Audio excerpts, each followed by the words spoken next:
तर सुंदरपैकी अशा शेवग्याच्या शेंगा केलेल्या आहेत मस्तपैकी.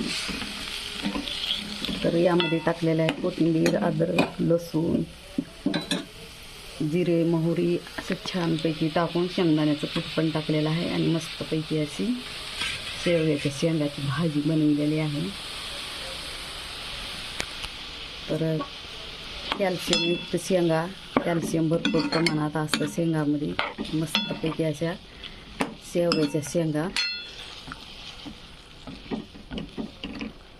यामध्ये मी टमाटर पण टाकलेला आहे,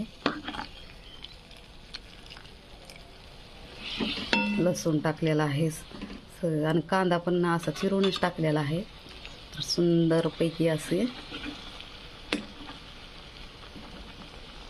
शेवग्याच्या शेंगा, सुंदरपैकी शेवग्याच्या शेंगा.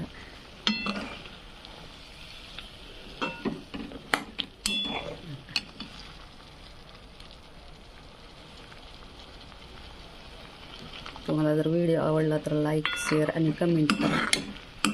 मस्तपैकी सबस्क्राईब करा. धन्यवाद. Bye bye. Take care.